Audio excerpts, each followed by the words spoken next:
আমাদের দেশে নির্বাচন পরিচালনার সময়ে গুরুত্বপূর্ণ হলো নির্বাচনী বুথ, পোলিং বুথ, ভোট কেন্দ্র যেটা বলি আমরা। তো আগে আপনার শুধুই সংসদ নির্বাচন বা অন্য নির্বাচনের জন্য ভোট হতো এবং সেখানে এক একটা পোলিং বুথে কতজন ভোট দিবে এটা সংখ্যা একটা নির্ধারিত ছিল।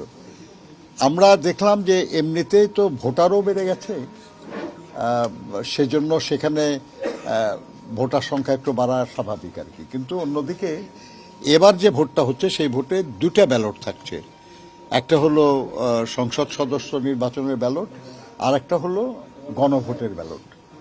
তো যেখানে একটা ব্যালটে ভোট দিতে যথেষ্ট সময় লাগে, সেখানে দুটা ব্যালটে ভোট দেওয়া আরও বেশি সময় লাগার কথা। কিন্তু আমরা দেখলাম যে নির্বাচন কমিশন একটা প্রস্তাব করেছে যে ভোট কেন্দ্রে প্রত্যেকটা বুথে ভোটারের সংখ্যা এটা বেশি হয়ে যাচ্ছে।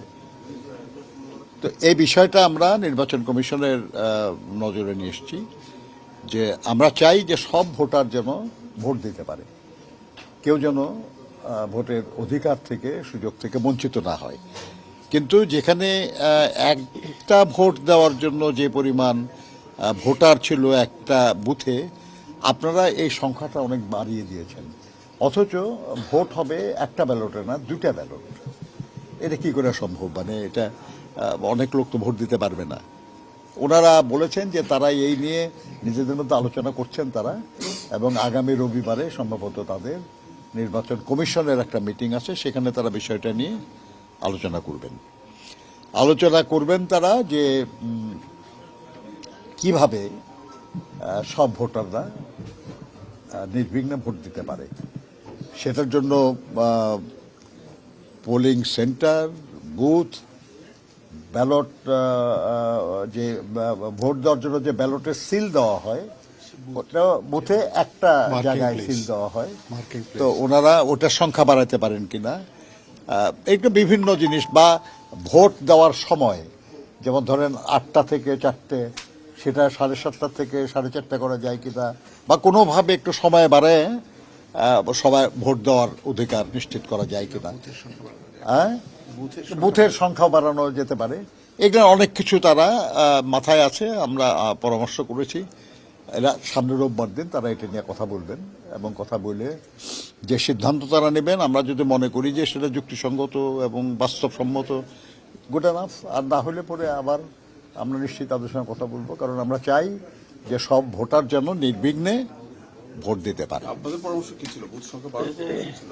বিভিন্ন পরামর্শ আর কি, এটা তো একটা পরামর্শ না, একাধিক পরামর্শ। কারণ পয়েন্টটা হলো যাতে সবাই ভোট দিতে পারে।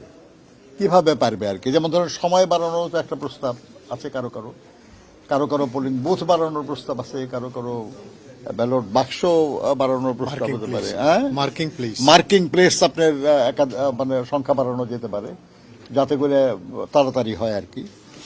তো এগুলা না হলে একটা পয়েন্ট আর কি। দ্বিতীয় যেটা আমরা, আপনারা খেয়াল করেছেন যে পত্রপত্রিকা আসছিল যে আমাদের যে ব্যালট পেপার ছাপা হয়, এটা নর্মালি সরকারি প্রিন্টিং প্রেসে ছাপা হয়, তিনটা প্রেসে ছাপা হয় আর কি। এবার আমরা শুনতে পাচ্ছিলাম যে এর বাইরেও কোথাও ছাপানোর চিন্তা ভাবনা আছে আর কি। তা আমরা এটা নিয়ে আলাপ করেছি যেন আমরা কোনো প্রাইভেট কোনো প্রেসে ব্যালট পেপার যেন ছাপানো না হয়। তারা জানিয়েছেন আমাদেরকে যে না, তারা কোনো প্রাইভেট প্রেসে ব্যালট পেপার ছাপানো হবে না।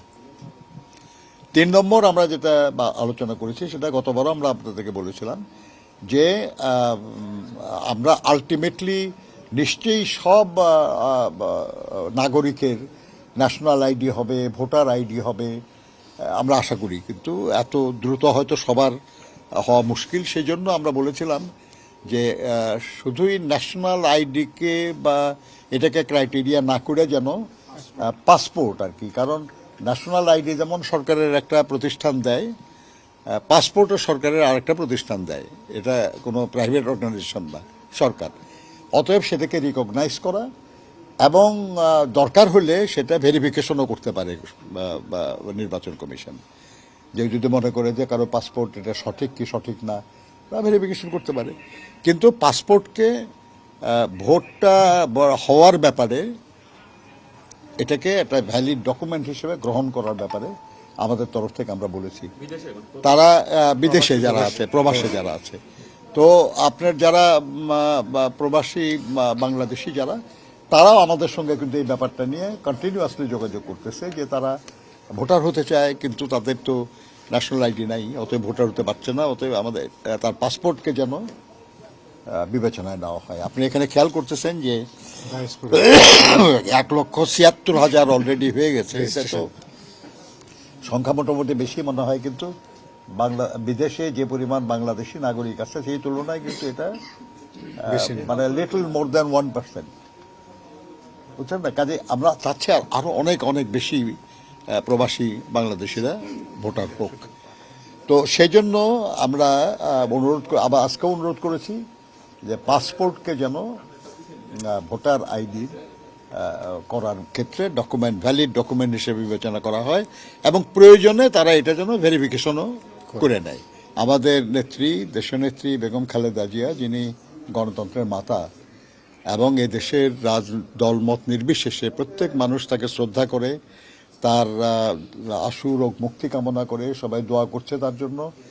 আমরা তার সুচিকিৎসার জন্য সর্বাত্মক চেষ্টা চালাচ্ছি এবং আল্লাহর মেহেরবানিতে সম্ভবত কাল ভোরবেলা তিনি দেশের বাইরে চিকিৎসার জন্য যাচ্ছেন। আমরা আশা করি যে উনি দ্রুতই সুস্থ হয়ে উঠবেন। আমাদের এই আকাঙ্ক্ষা তো অনুযায়ী আমরা কিছু আশা করি তো, তাই না, যে এই হবে, তাহলে খুব দ্রুত উনি সুস্থ হবেন। এবং এটাই বিবেচনা রেখেই আমরা খেয়াল করেছেন যে আমরা আজকেও কিন্তু আরও কিছু প্রার্থীর নাম ঘোষণা করেছি, অর্থাৎ আমরা নির্বাচনী প্রক্রিয়ায় আছি। খোদা না করুন অনিবার্য কোনো পরিস্থিতি ছাড়া আমরা এই প্রক্রিয়ার বাইরে যেতে চাই না।